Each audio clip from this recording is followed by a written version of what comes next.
condamné à 20 ans, condamné à la peine de mort, j'allais dire, l'ancien président de la République, Joseph Kabila Kabange, a toujours en exil. Kasi na kati ya opinion publique, mituna ezali ebele, marge de manœuvre nini justice congolaise azali na yango pona ko appréhender Joseph Kabila depuis exil. Pe bazong saye awa afin ke bakangaye.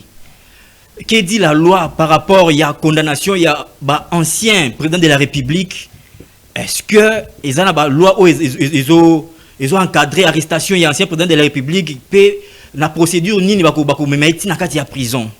À part ça, dans la opinion publique, bazali sous comité na question, est-ce que le président de la République en fonction azali na pouvoir ya ko payer sa grâce présidentielle na mutu o azali condamné à mort, to na ancien président de la République o azali condamné à mort? Mitune Zali Belé, Mitune Monsieur Zali, est-ce que condamnation à Joseph Kabila est une manière pour le gouvernement, il y a que faire endosser M23 à partir il y a pour parler aux gens à Doha, endosser responsabilité na bango soit reconnaissance il y a Joseph Kabila officiellement en tant que leur chef numéro 1. Tozo biano na mituna nyonso oyo na kati émission na biso ya mokolo ya lelo. À part ça, tout allez sous na sortie médiatique, il y a ministre il y a finance Doudou Fouamba Libotaï Oyo Alekaki Bongo na bantenne ya Top Congo asali ba révélation encore très fracassante. A lobby était centre financier Oyo gouvernement a financé qui en a hauteur il y a 80%, mais kasi malheureusement après construction en haut et cause à la bongo géré na entreprise turque Oyo batonga qui en haut pendant plus de 49 ans. Est-ce que le gouvernement congolais a la possibilité de revenir dans le droit naïe parce qu'il y a normalité? Comment le gouvernement a financé le projet à 80%? L'entreprise qui a financé que 20% a géré le centre financier pendant plus de 49 ans. Comment va RDC bénéficier d'un centre financier? Bandeko Balandi, il y a radio, télévision, la vérité qui libère. Mbote Nabino Peboye, Imala, mon émission Nabino, l'élo politique. L'élo politique, émission Nabino, ou la émission du peuple par les peuples et pour les peuples. Pour l'élo, tu as deux invités. Nazali Bona Era Isaka, Azali, député provincial honoraire, puis analyste politique, et Mokolo Bakaza, centriste. Près de la population. Près de la population. Era Mbote Nayo. Mbote Mingindego Deus, Mbote na Moninga Nangato Solanaye, na équipe technique Mobimba ya RTVL, Mbote na Bandeko Bazolanda Biso. Alors, en termes ya biscuit, Nalingaki lelo pensée est tournée vers Bandeko Basi. Webi ke ndeko nangai Deus na mikolo o tozanango lelo eza facilité que motu a organisé fête. Donc il faut aluka mbongo, aluki mbongo ti azui asali équipe oyo bakozala chargé ya organisation ya fête et puis à organiser fête nae. Mais constamment to ko sala ba jeune fille na ba maman o balamba na fête bango ba obebisela batu ba fête trop. C'est-à-dire que bazan na degré ya moyi bimoko oko ndimate. Donc oko imaginer te maman longoli akati lokola soso abwaki yango na ba poso makemba ake obwaka yango na poubelle po sima alanda yango kuna a récupérer akende koleisa bana na ye na ndako. Et puis soko tali même na ba fête ndenge batu ba ya ko se servir ba jeune fille wana bazan maele mabe ba ozobilo ba bimisi mosusu bilo osili na ote bazui base ba kitisa on a à table. Oh mais bilo osili na note batu ba lena ote bino bo kitsa na à table ne raison pour laquelle les loyo ngapena komi o ba ke non so moto ana besoin qui a organisé fête en tout cas akende ne na biloko basi ba lamba déjà po bango bazana base ya ko beba ya ba fête ebele et toza ko décrier yango toza ko décrier yango eza normalité moto sa mariage ya lukimbongo botia balina no mwasi ba organisation bele boti ayi asombi biloko oleke botika batu balia combien de fêtes bebi na mboko oyo pona likambo ba jeune fille wana. Et donc biso toza ba leader ya opinion et l'homme se to moni yango zo marché te il faut to ya to be ko likolo na ngopo bande ko ba changer comportement na bango c'est pas normal. Et de to ngato bisa na gouvernement congolais soki azomona ke makambo ya Freeland dezo marché te akanga banki wana parce que depuis 2021 à Freeland a comment na ba problème azas ko gérer na BCC et il faut voir moto azoya na banque a 8h pour ya kozombongo na ye mais ba servir ye 19h ngai na pesa secret pa ba neodog so ke na ba banque na ba ebision no connexion ezate c'est-à-dire baza na mbongo te siko moto azwi mbongo na ye atiango na kati ya banque azoya po ya kozwa même façon ba répondre ye lolendo moko eza epa ya bandeko basala na ba banque wana oza na idée donc osala nga lolendo comme si nga na ya kosenga mbongo na comme si nazoya ko defe pano na ya kozwa mbongo na ngai donc ça client toko lobela banque te donc nga na ngai na tuna na nini gouvernement congolais soki ba monito BCC so ba monike ekokite bakanyango na kimia po bato ba pemo o remarquer que soki ba entamé paye ya ba enseignant mbala moko bana na ba salle de classe ba komi na ba temps libre belé poni ni enseignant zo kende ko lexata na ye asai 3 jours 4 jours azoya azo mbongo te azonga aoya de 8h ti e komi 21h azu mbongo te azongi même transport ba futa te loko te koto bana ba chômer alors que année scolaire eza na 222 jours et 222 jours na so au perdre ta mokolo moko moya ko récupérer ngwezate donc yango wana na lingaki na bekwa pona bande ko bazolanda message na komeli ba autorité au baza concerné Basile Koko politologue et analyste politique mbote na yo na pesi mbote ndeko Deus na pesi mbote na co-débatteur na ngai Era Isaka na pesa mbote na équipe nyonso ya RTVL pe na bakongomani oyo bakolanda biso na tango oyo mais moi eloko moko oye kotungisa ezate saison sèche et sili to comme na saison de pluie jusque la population ya Mongafula ezali abandonné na sort na bango par rapport ya bambula ba érosion oyo tozoye baté soki makambo oyo et cause la résoudre ndenge nini année passée ba victime belé bazala ki hein exactement ba inondation ba érosion surtout ba érosion et puis na minute oyo soki otali parce que tellement que bambula no bandi ko beta makasité mais par rapport ya saison pluvieuse oyo ti koleka batu ebele babungisi mapango na Mongafula par rapport à ba érosion talana des vies humaines oui talana no mutu oyo parfois une vieille maman parfois za veuve akufela mobali atikala na bana abundati azwa lupango mais aya ko perdre lupango wana par rapport à l'érosion.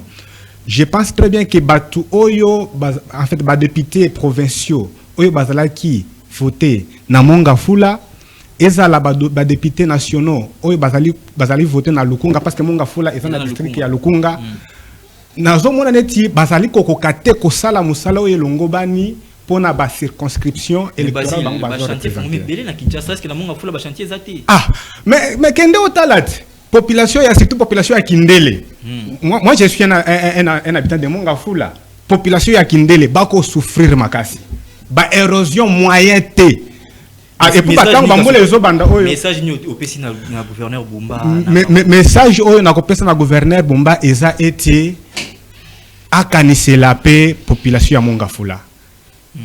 Ce qui otali mingi okomona ke même côté ya Matadi Kibala ba accident eko salema mikolo nyonso oyo tokoloba oyo par rapport à ba camion ezali ko uta ba Congo central eko ya boye eza ko silisa tellement bateau en tout cas azwa fait et cause na makambo oyo ya na ba problème ya ba habitant ya Mongafula. OK, merci beaucoup Basile Koko. Je pense que message na yo et comme na ba autorité oui, bah, concerné la situation, on a très rapidement Tolo Belabongo, condamnation et ancien président de la République, Joseph Kabila Kabange, condamné à la peine de mort.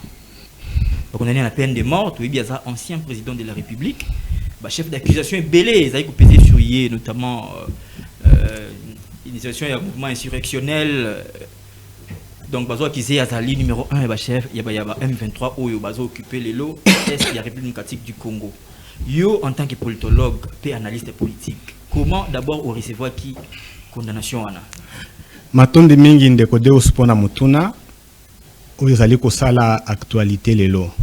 Mais j'espère très bien que mutuna par rapport à mutuna na yo na kolinga ko analyser fait oyo selon 2 ou 3 dimensions. D'abord, du point de vue, il y a la procédure juridique, judiciaire. Du point de vue, il y a aspect politique.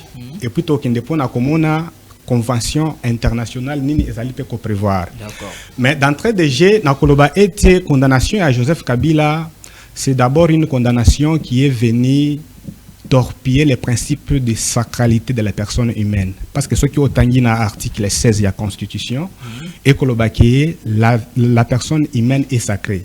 Et puis l'État azali wana po a protéger la personne humaine. Et linga koloba ki mutu atamoko akoki kochate fin na vie à mutu. La vie est sacrée. La vie est sacrée. Et puis ce qui est ok, par exemple sur le plan international, ce qui par exemple au tangi la charte africaine des droits de l'homme et que beta pe sete kaka na même makambo oyo ya mutu ou bien mutu musu akuboma mutu akuboma moninga mutu netiete. Alors par rapport ya wana esengeli siko tokende ko entamer oyo bazali ko benga respect ya droit de défense parce que oko zananga elongo que jamais en droit on peut condamner un accusé sans l'avoir entendu. Mais il y a beaucoup tinda ba avocat, tout ça ni. Nazo répondre yo. Il faut justice à se soumettre à la caprice de Kabila. Pour ba condamner un accusé et sengeli ba yokaye. Mais ba pesi occasion tout comme présenter ba moyen de défense na yé. Tout comme il peut se présenter ou bien il peut déléguer, n'est-ce pas, un avocat. Chose qu'il n'a pas faite. Mais au cas où il ne délègue pas un avocat, l'État a cette capacité-là de prendre un avocat pour l'accuser. Admettons que l'accusé a cause d'un moyen, il y a un avocat. Oui, bon, nous avons kende. Et là qui sait que procès Kabila est équitable. Non, Basile, tous à l'impérialiste. Procès a ouvert. Baibisi yo représenté ba moyen de défense na yo. Oyete. Otindi pe ba avocat na yo ti ba ko représenter yo. Parce que justice face à la nine la situation. Mais au moment où quelqu'un ne s'est pas présenté ou bien il n'a pas délégué un avocat, qu'est-ce qu'on fait? Là, il fallait vraiment attendre parce que jusqu'à quand on ne peut jamais condamner un accusé tant que nan boyoki était. Tant que nan boyoki makambo oyo yepe akoki ko apporter neti preuve. À part les kambo oyo ndeko deus tikilanga tango na loba après. Yebisa biso nanu jusqu'à quand ba ozilayi. Na koya après na ko lobela makambo etali procédure poto yeba est-ce que ezalaki respecté ou pas. D'accord, allez-y. Et puis deuxièmement ezali kambo oyo etali compétence ya haute cour militaire. Est-ce que la haute cour militaire est-elle compétente pour condamner un ancien président de la République? Parce que ce qui totali malamu auditeur général tango akendaki ko déposer réquisitoire na Sénat. Ba déposer réquisitoire on a pour poursuivre Kabila en tant que sénateur. Mais au moment de la condamnation, toko mona été Kabila azali condamné comme étant un ancien chef de l'État. Pourtant, compétence y a haute cour militaire, ezali pour condamner bas civil. Ezali pour constatuer sur des infractions militaires. Non, mais infraction yoka. Ezali pour constatuer sur des infractions militaires et d'autres infractions de droits communs commises par les militaires dans l'exercice de leurs fonctions.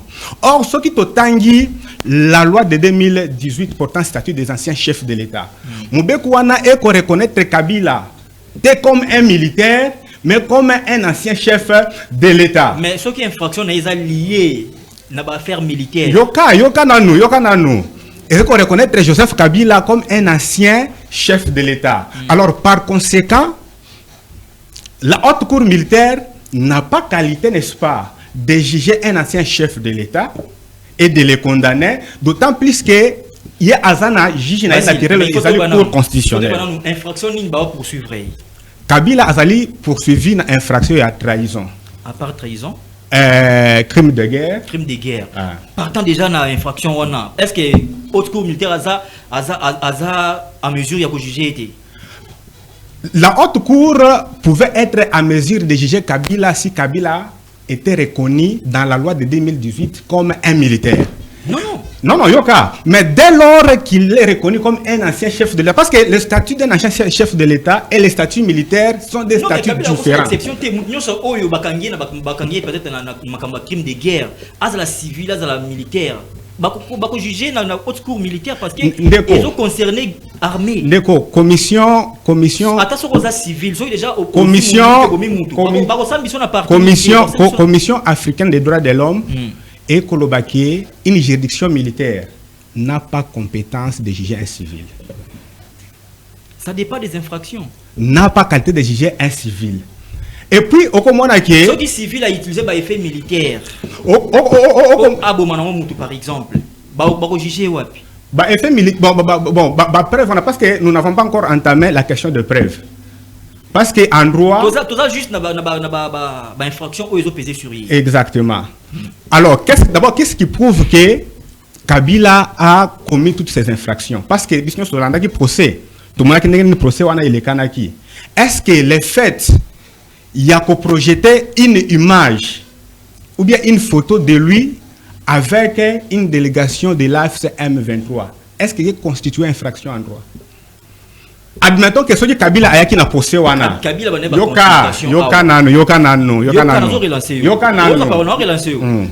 consultation. A consulté la couche sociale, la couche politique, la religieuse. A consulté quand na Goma na Bukavu. Pour ni avec na Kinshasa parce que bakouche nous sont peu zappé ana Kinshasa pour na kinena na Lubumbashi te akendeki na kana ngati akendeki na Mbujima ite ka asuika na Goma na Bukavu. Est-ce que Epeke Sami na Kabila en tant que citoyen congolais de circuler librement sur le territoire congolais et de s'installer partout où il veut? Non, mais même s'il est un ancien président de la République, mais c'est un citoyen congolais. La constitution est claire. Il a juré la un citoyen congolais a le droit de circuler librement sur le territoire congolais et de s'installer partout où il veut. Donc, une hypothèse. Mais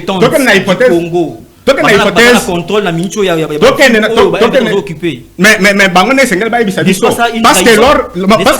non, est-ce que le fait de partir à Goma c'est une trahison?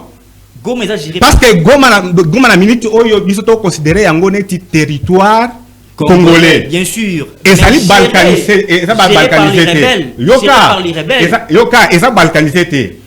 Est-ce que le fait, n'est-ce pas, d'aller à Goma constitue un problème pour Kabila? C'est un problème. Admettons, donc on a hypothèse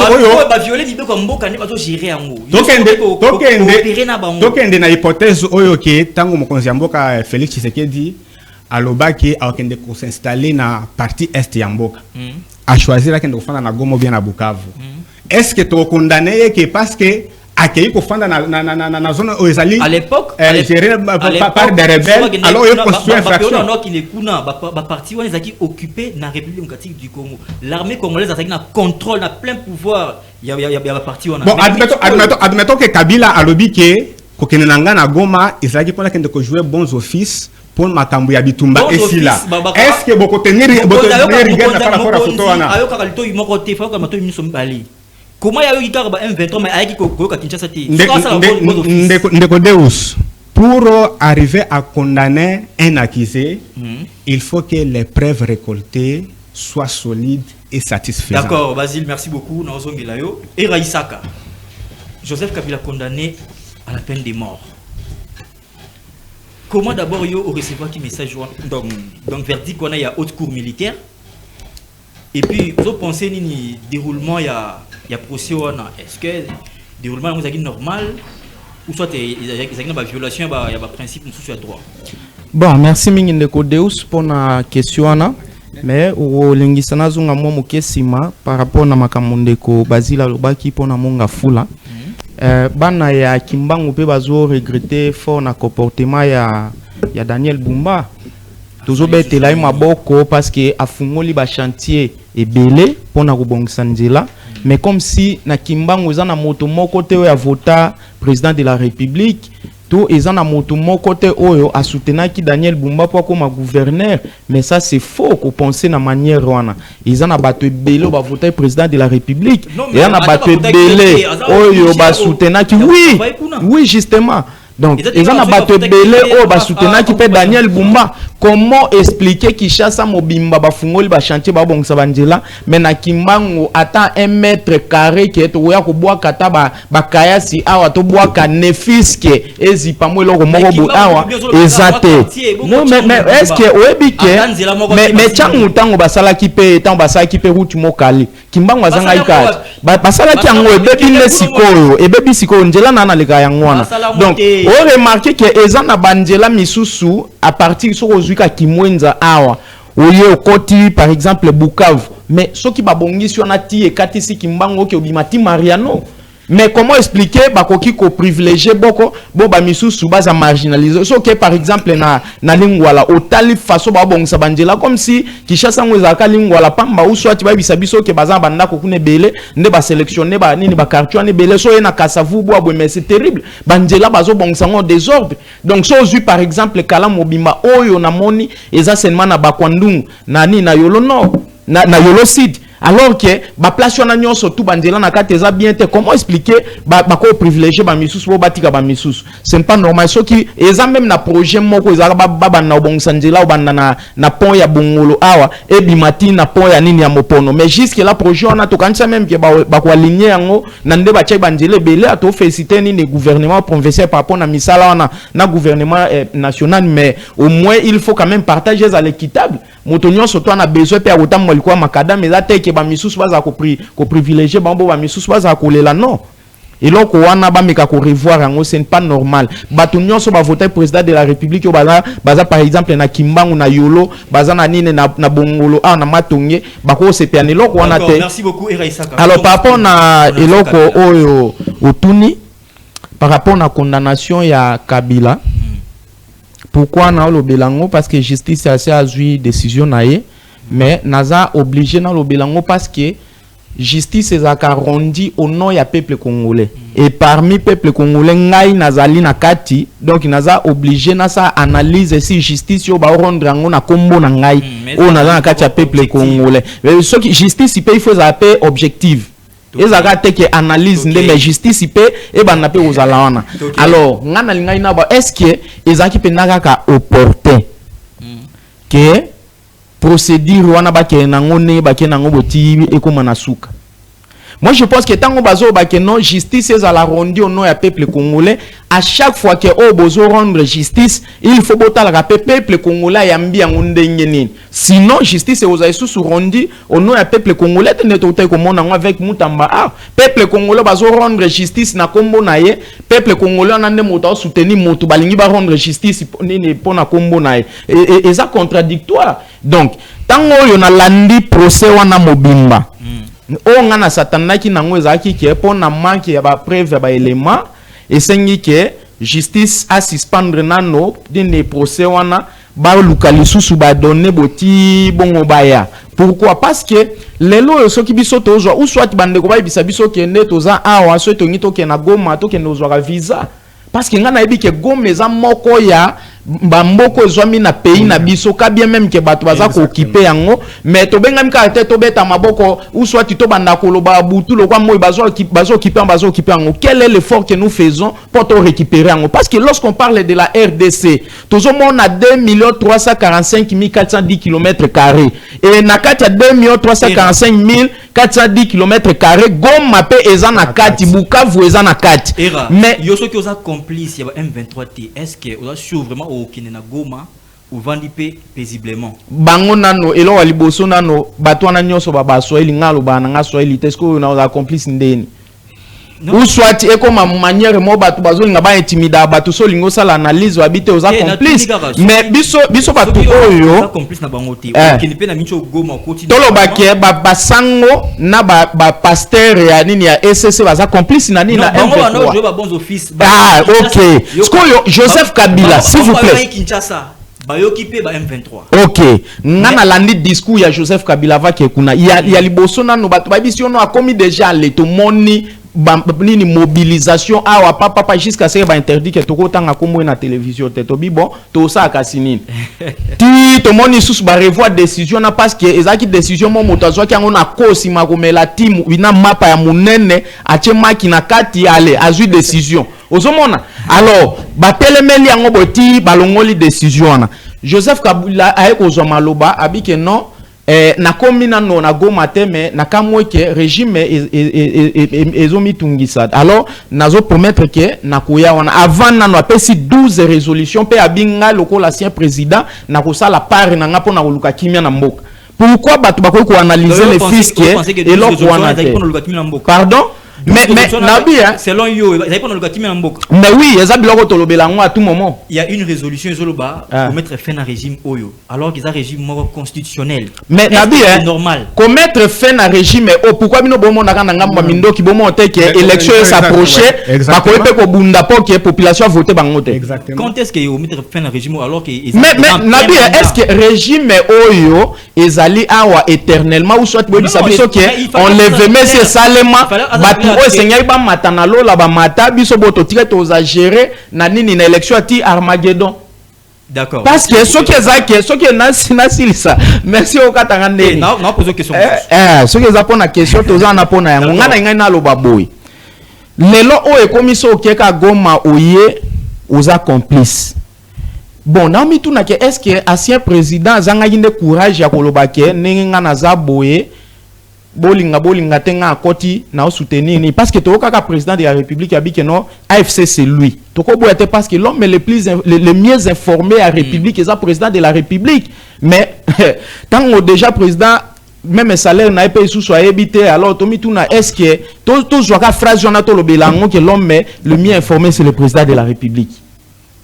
Alors, dans le peuple à Soukika Koroka Bongo, moi je pense qu'il faut batika biso stand-by. Il faut pas expliquer biso que Tala président Lobaki que Mokolo AFC Kabila parce que Tala donné tel et ont prouvé. Mais ce zaka que pas moto kende ki nini sko soka kende ki nini Goma ko ebisa bananga ke botika ko menacer Félix asa Musane na kimia. Ereisaka. Justice congolaise a sala ndenge nini pour nabaka Kabila déjà partir à l'étranger parce que azana exil. Ah, tant que l'on existe, c'est-à-dire mon kimi non, c'est quoi kimi nini? Omoni. Donc c'est-à-dire que au lieu de se s'attaquer na ba fait, s'attaquer na ba cause et là on nini et au sala qui est kambotel comme moi je pense que oui na moment biso toza na ngonde ko Deus. Oui bi crainte na ngezani. Crainte na ngezake lelo o même yo so ki ozana likanisa au postérieur na 2028 il faut na biso que non ko annoncer ngote parce que tout le monde jamais que Kabound oui d'abord il biso jésus na marche de manœuvre nini yako kanga Joseph Kabila déjà à partir à l'étranger ou soit à partir à Goma est-ce qu'il faut balancer un mandat d'arrêt international ndenge ba condamner il faut aussi la justice aluka Joseph Kabila place azali akene kotiki la ye na maboko babi à main propre azuit à la papa condamnation na yango sko aozana 10 jours pour aya kokota recours na ye pour ba traiter ngo sko place problème mais commissariat ngwana et encore tant to ça ba mara mosusu il faut peut za ka ko analyser bien na yoka ikeza na délégation mo ba kene na na CPI na cour CPI bake kuna pona kotika ka ba dossier ngwa Kabila mais na droit boko condamner moto deux fois pona nini infraction moko te net déjà basi ba condamner c'est-à-dire basi collier na niveau ya CPI ozomona donc na ngambo wana moi je pense que place difficulté ko zala na po yen aussi on a o akoke ko lukisa ka place azali po article na ebité so ga ozwa to mbata to ni na ebité est-ce qu'il y a possibilité ya ko lancer mandat d'arrêt international na moment tozana ngo sikoyo et comme impossible parce qu'il a déjà condamné ce qui est batikela ki CPI mais nan ngo ko a lancé parce que ba pesi condamnation na non ba pesi condamnation na main propreté et puis batu o ba osala bloc wana ba ebi pourquoi ba osala ngo pourquoi na bien ngo parce que omoni na oya nanga tango ba condamnaka e ba bi même ba bien na e il faut za saisi au moins na Castello le ça ra sous terre hôtel wana resto bar et ça ra sous terre ba kanga mais tango komi ya Kabila ba boyke ba ko ko saisite donc ba oyebelo ba osala yango na bande ko ba keno na moment o crainte na ngapi na yango po moto nyonso a s'afficher que il faut aza candidat na mona a ka inquiété tout le monde qui n'a jamais Kabunda tout le monde na nani na question na ko ya na mutuna wana Nazongi non n'est pas Basile Koko. Yo pe mon nom qui dans Zongela. Nga tu na pe mate pour na lembide yo pe saka e na zela. Même pas. Wana santé qui toko po to ki pa su makambo ele kana te yote. C'est bon. Donc to mi pe saka na bilanga santé la ki toko. Joseph Kabila condamné à mort. Mais à exil. Natuni era qui n'a répondre. Mais est-ce que un ancien président condamné à mort, est-ce que le président de la République en fonction a la possibilité de faire ça y est grâce présidentielle? Merci beaucoup Ndeko. Et loko yesengelo yeba na philosophie balobagaki quand les prémices sont fausses, les conclusions le seront également. Exactement. Ouais. Déjà dans nos procès dans yango moko na ebandeli. Ezana ba irrégularité. Est-ce que au condiment était condamnation de que ça l'accepter? Parce que era oti koloba awake ceux qui sont condamnés mutu normalement esengeli bokende koti qu'il a une invitation à condamnation na ye. Moi je pense bien que l'ikambo ya condamnation à Joseph Kabila c'était vraiment un procès politisé yoka parce que Kabila a un exil. C'était un procès politisé. Alors esengeli bayeba ke makambo nyonso bazana kati ya kosala ezali ko altérer climat de confiance, il y a processus de paix oyo eza en cours parce que même ceux qui ont analysé problème ya Kabila mais sengeli to yeba ke mboka na biso yeko traverser crise et puis ezali pour ça na cohésion nationale. Alors tango binobo condamné Kabila wana azali na partie à air culturel na ye. Parce que ceux qui Hollandi na procès, haute cour a reconnaître nationalité congolaise na Kabila. Alors Kabila étant un Katangé. Beaucoup mona que procès oyo eko amené batuna nini na division. Pendant que yemoko yoka. Est-ce que c'est le seul Katangé au azali yoka pendant que yemoko président de la République. Yemoko président de la République lors ya nini ya congrès na bango ya union sacrée après chaque unité nationale. Mais est-ce que l'unité nationale wana ezalaka pona yoka mais soki ata justice akosala musana ye mesengela renir ba preuve nyonso mais selon bango ba mise ba preuve ba preuve nini parce que même ba preuve oyo d'ailleurs pendant 4 heures pour nous preuve oyebi ti baketi na condamnation ba condamner Kabila c'est juste pour justifier les 3 millions de dollars oyo ba piste na ba avocat de la République parce que na bango moko ba avocat batikala jamais ko présenter ba preuve oyo et ko isa Kabila ke azali soit moko ya AFC M23 ou bien à côté de makila na est. C'est ba preuve. Ba preuve nini? D'abord ba preuve sur l'identité, comment il signait quand il était président. C'est ba preuve. Mais voilà, c'était pas de preuve fondée. HK. Mais c'est le président qui n'a pas signé ba komaki ndenge. Ce sont des preuves qui ne tiennent pas. Oyebi procès oyo, c'est vraiment un procès politisé. Ce qu'on a dit même Women Rights. Je réponds à la question.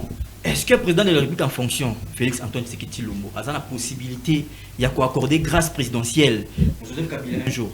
Il peut avoir cette capacité-là si les procès d'abord étaient équitables.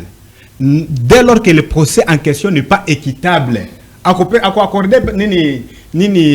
grâce présidentielle à Kabila, parce que Kabila il ne se reconnaît pas d'abord comme un condamné par c'est-à-dire c'est fini pour Kabila. Non, non, mais ce qui est possibilité à grâce présidentielle c'est-à-dire c'est fini.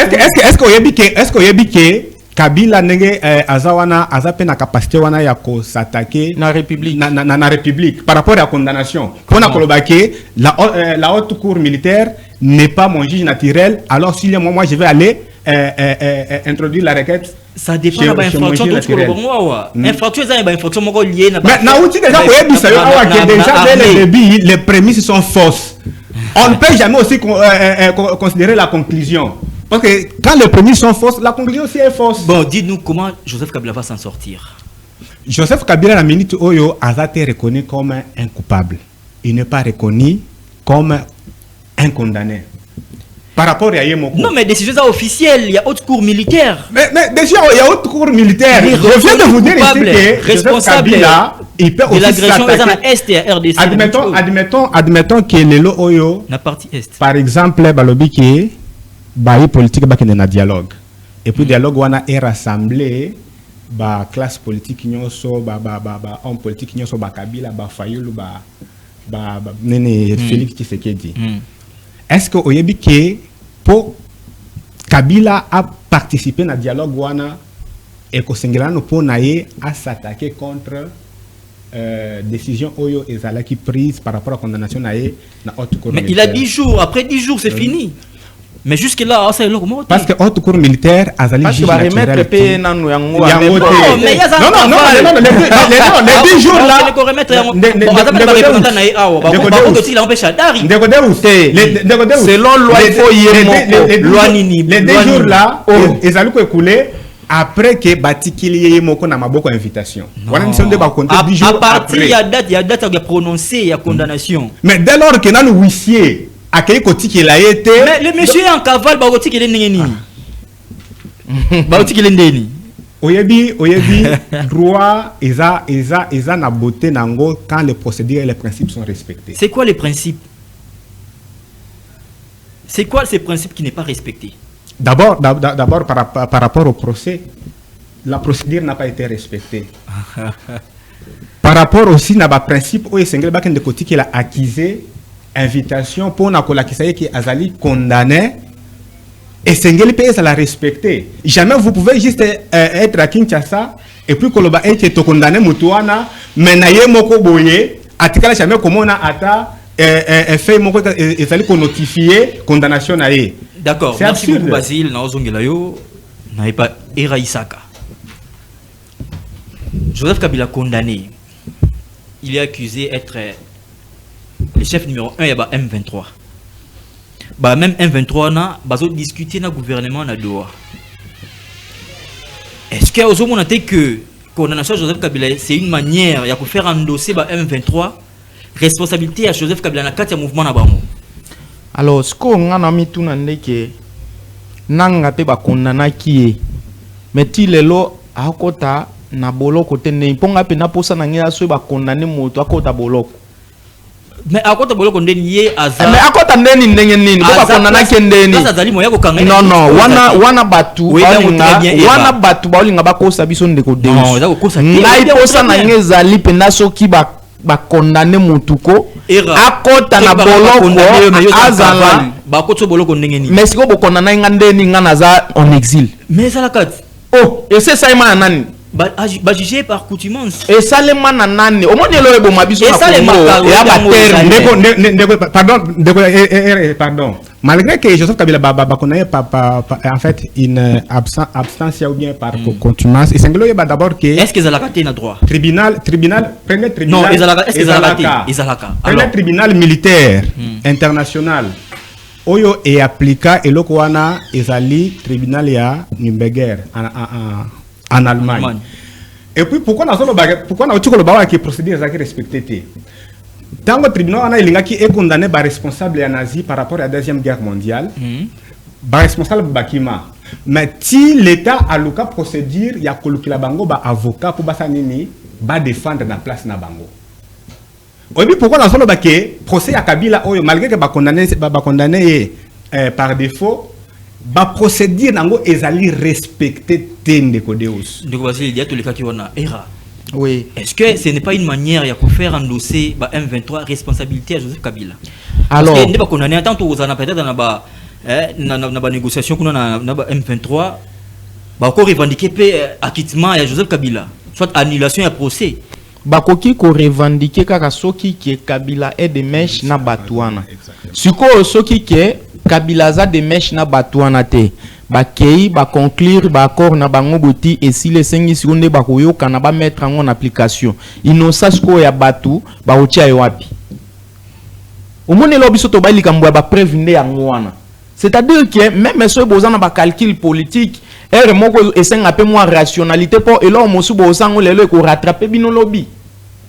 Siko soki ezaki ya za de mèche na bangote ba yebi comme moko na bangote parce qu'ici personne n'est pour bandeko bazo ba maltraiter bandeko na biso na est Ozomona, mais au moins tout le monde a quand même que non, bakangi, condamné motu, nde condamné ki motamba awa iloko to boyango ti lelo. Tout le monde a quand même que moto akoti pe boloko basi condamné na ninanga. Est-ce que yé motu moko ko le gouvernement congolais mobimba ba soda na biso ya makasi yo na ba wazalendo ko le bango? Qu'est-ce qui empêche aza ye moto ba condamné ye moko? Qu'est-ce qui empêche ko kanga ndeni aza ko moye ezate ndeni na Congo? Ana Congo. Et puis il circule. Occupé. Et l'on ni eza ko empêcher et l'on koni les ont empêché que ndenge eza occupé to récupérer yango. Et là, on est les accords. Si on place dans le bas, les Cambouis organiser armée. Et ça, accord tête, tout ça, parce que Babenga on a enseignement de cloisonnement de matière. Bien que tout le belalica Moussou soumet, on a fait comprendre bateau, il faut peut-être à côté Moussou. Au moni, ce qui est armé na biso, to organiser en haut, même ceux ba mindelo bako sabiso na bako, ba pesa biso embargo, et que biso peut aux aba malin, to kokai ko baka pays moko, yoka, to boy effort ya gouvernementaire, to za d'accord na ba effort wana, mais il faut to ba qui s'appelle moi boye bina ba effort wana, pour posa na biso zaki, to récupérer nini ba parti on a nyos, to kokaki ko za la pe mayele, ya ko luka pays moko o eza autorisé ko soma ba arme, to binde ko to peso ba diamant to peso wolo to peso palata nyonso lingi pourvu que yo ke osomba mindo ki na kombo ya pays na yo me o ya kakotike la biso na aéroport njili awa po biso peto za non ndeko Deus s'il vous plaît États-Unis d'Amérique aza ko considérer Rwanda lokola poussin na ye boko sanelo kwa te mondele aza lokola OPJ ya mayele mabe moto ko funda ndeko na pa ibelie alukia créer pe moto ya ki ko funda wana infraction po ali ambongo côté mibale ba américain ne baza wana bakoki ko lâcher bato wana ta moko moko te soki ba Holanda biso ezaka pona monganga le président na biso tia bango parce que a tia bango contre mi mais to tia ga te ke bango ne ba trouver solution par rapport na dossier na biso Basile Koko. Selon certaines opinions, régime Tshisekedi a une démarche il a éliminer les potentiels candidats dans les prochaines élections. Tout le monde qui bongo mutamba présidentiable a s'afficher en tant que futur président de la République. Il est tellement ambitieux. Tout le monde va être endraillé. Tout le monde peut éviter le caméra est très ambitieux. Tout le monde va selon certaines opinions que type Yosogi tout est dans l'Assemblée nationale a aux moyens à cause à peine à cause autonome en 2028 puis à cause de la futur adversaire il y a futur candidat il y a Union Sacrée il y a UDPS Babi P Joseph Kabila P très ambitieux il est encore trop jeune malgré à il y a des mandats mais à occuper qu'on revenir d'où il faut qu'on éteindre est-ce que vous autres pensez qu'ils ont logique opinion ya bato bazo kanisa bongo bon engano ye beloko moko ndeko Deus jeu démocratique et kopesa ningisa na bato nyonso po ba concourir na makambo yo etali bokambami ya mboka na nzela ya maponami et puis eloko mosusu sur base ya nini bakoki ko linga ko banda déjà ko éliminer petit à petit ba candidat basali potentiel pour 2028 pendant que mandat ya Félix Tshisekedi est déjà na suka parce que déjà mandat dans jeu politique yoka non ceux qui mandat ko na suka la seule façon oyo ya ko éliminer ba tout c'est par les urnes bo présenter candidat na bino ba to wana ba présenter candidat na bango boké na maponami muto oyo peuple akopona ndem to sali ni akokamba to lobité ezali solo ezali juste réflexion et congolais un non organisé des procès illégaux pona ko banda ko sala nini kolongola petit à petit bato baza ba candidat potentiel pour na mais Martin Fayulu pas un candidat très sérieux inquiété pourquoi Martin Fayulu déjà position a déjà ici bana le fait déjà non déjà le fait déjà c'est le plus grand opposant le fait naie pour na kokende ko se rallier na Tshisekedi et fait de perdre crédibilité parce que même en 2028 même en 2000 tout le monde a dit sonyo soit billet tambolaki tout le monde a dit sonyo soit billet tambolaki ndenge bakenda kikutana na nini na palais de la nation basololi baza ba congolais, est-ce que c'est interdit entre ba congolais ce qui est simbité lobake il y a eu parfois un petit désaccord entre bango mais esengelo yeba que Martin Fayulu a déjà perdu déjà crédibilité parce que na comme on a dit en 2028 discours a koya nango pour convaincre ba congolais est-ce que Vital Kamerhe, Joseph Kabila, Matata Mponyo, Constant Moutamba, Baza, Bakanda Moko, très sérieux que le Martin Fayulu. Ou Aza inquiété jusqu'à là. Ndeko Deus, bisonyo sotoye bindenge nini Martin Fayulu s'est comporté na mikolo oti koleka. D'accord, merci beaucoup Basile Okoko. Era Isaka, yo pensez ni na réflexion na ba congolais bazo kanisa que régime Tshisekedi ezana logique ya ko éliminer ba potentiel candidat en 2028. Baba ni bongo na Constant Moutamba, Matata Mponyo akena exilé pas à condamné, Joseph Kabila, Vital Kamerhe oyo aza déjà éliminé na perchoir et Assemblée nationale mais aza poursuivi na justice. Bon, heureusement balobeli régime mais ba attaquer président et mon côté. Parce que na landa président de la République abi eza facilité na pays le roi RDC au travailler des mandats mobimba pour le bakisa mosusu, c'est-à-dire que mokondi ye moko cause na penser que ce qui mandat na esili atiki mais ba ventour ba flatter o bazingie net ba yeba que non ba bénéficier trop ba osaka effort que non azala maintenir na pouvoir pour biso to za ko continuer ko gagner to za continuer ko bénéficier. Le vrai problème c'est celui-là et raisonner de cette manière, moi je pense que c'est un raisonnement moko très logique parce que na mona batu mingi oyo baozala inquiété et ezaka batu o banga ba se pointer comme candidat président. Au mona moto kwa Vital Kamerhe ninga démissionné na Assemblée nationale oyo ki ba masolo ba landele na justice esili. Pourquoi? Parce que ya zaka déjà condamné quelque part casier judiciaire na DGC Bebara. Donc problème est s'il vous plaît. Azalaka quitté na cour de cassation. Mais tant que des choses qui condamné et toyebi ba façon nini oyo bayaka isusu pona ko annuler yango, c'est-à-dire que justice ndenge zo le kana pays na biso moko ezopesa biso même mawa et to mituna ke est-ce que biso to gérer ba pays au lobby kaka na ba façon o bandeko bazo sala parce que il y a risque que aux apena président bo lati pe ba bilamba wa nani ya sportif ko beti jugement makofi.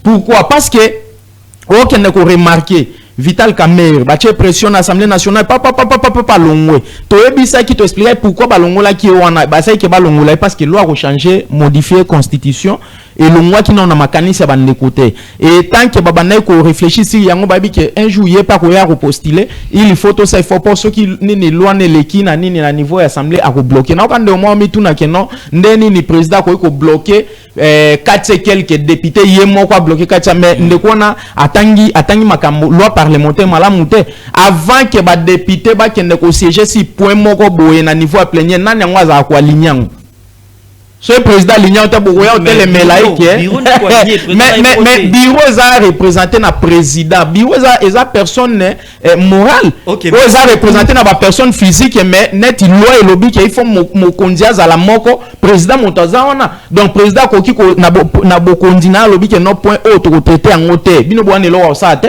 Merci beaucoup Era Isaka. Donc c'est ça. Alors petit rapidement na deuxième thématique na biso dénonciation. Si peut même pas côté à nini. Dénonciation, il y a ministre, il y a finance, Doudou Fouamba, Likundeli, Botaï, na bantenya Top Congo, à Saliba, dénonciation encore très fracassante. À lobby était centre financier, Oyo, gouvernement congolais a financé en hauteur il y a 80%. Aux alliés construit bongo na entreprise turque. Mais kasi après construction nango et qu'on a géré pendant 49 ans naba turc, c'est-à-dire entrer dans l'Onyonso, centre français bando kotisa et qu'on a bongo yaba turc pendant 49 ans. Alors que c'est le gouvernement congolais qui a financé yango à la hauteur il y a 80%, qui veut dire que ba turc va financer 20%. Est-ce que c'est normal, Era Isaka? Merci mingi pona succès na pote ozaki nango liboso lelo oyo ba candidat na nyonso tu ozomona baoza éliminer maleme matata ponyo akende nani Jean-Marc Kabunda kei Costa Mutamba kei bananga bon nanga kana eza na pembeni po yake aponinga mbo ya mandoki alors ezobangisa biso et puis na ngambo lobaki ya Martin Fayulu homme politique tango sa bakaiki na ye akoyeba ke moto akoza populaire mais tant que azana mbongo oyo ekoki ko permettre ete ka battre campagne na République mobima moyen ki banga ezate. Donc moi je pense que ce V Martin Fayulu a trouvé quand même moi grâce ezo utande bongo ba mona ke no bo pogno penza o ekoki ko permettre ki a circuler na République ezate et encore na politique il faut pas ko keba parce que au moins élection 2019 ba ba ki loko moko ke vrai dauphin ya Kabila a se retrouver na opposition déguisée. C'est-à-dire que via cause a pe wana nga mosusu ne ba beta ba kuba ba nini ba traiter ga malem mais que un jour ya pe on a pas protéger bandeko alors moins que to kota na bozindo pe na place on est to yesiko selon réalité politique ya pays na biso tozongi na c'est normal centre financier gouvernement a fait à 80% nalandi Doudou mais ils a géré na entreprise oyo a financé na hauteur il y a 20%. Nalandi Doudou Fwamba na émission wana Doudou Fwamba d'abord c'est le contraire à Nicolas Kazadi parce que soki na mokili oyo soki toza na mabe toza pe na malamu sikonga na bike no Doudou Fwamba la contraire ya Nicolas Kazadi no mona ke no contraire ya mabe za malamu contraire malamu za mabe siko yo lukoye ba Nicolas Kazadi azanani Doudou Fwamba azanani. Okay. Alors, je doute fort que akoki koya koloba ba makamundengo wana pona koluka soit clameur public to aluka asa la populisme non. Alobi yango na me conscience parce que ngana bi moto wana très bien. Na ko bandana liboso na makambo tali centre financier biso to yoka ngoke mbongo o esenyaki o ebimaki po batunga eloko wana ezaki na hauteur ya 500 et quelques millions o esenyaki ke basala ngo. Bon, façon basali yango biso simbino bambongo ebele marque wana te mais so tali quand même omona ke non eloko pena malonge zalia parce que toyaka wana na centre financier à tout moment bien que côté ya simakuna esila na note soko ya okota ba policier mo bafanda kana donc aotala lokwa yo oza étranger mais ba mindelo anso ba ya koleka ba okata ba sali ba policier na biso baza très complexe na comprendre te alors toyesko ba makambo ya mbongo tango gouvernement abimisi obinde Nicolas Kazadi ala na boloko te emwe pesa ngakanda tango oyo gouvernement congolais abimisi mbongo na ye apesi yango po basala musala moko boye musala malamu ninge salima wana simango boya ko bisa biso keno ba mindele ne moto ba tirki wana ba gérer yango pendant 49 ans c'est-à-dire que lelo so za na 30 ans il faut nzamba salela ngoluke na vie na yo okufa to na ba 82 ans nepo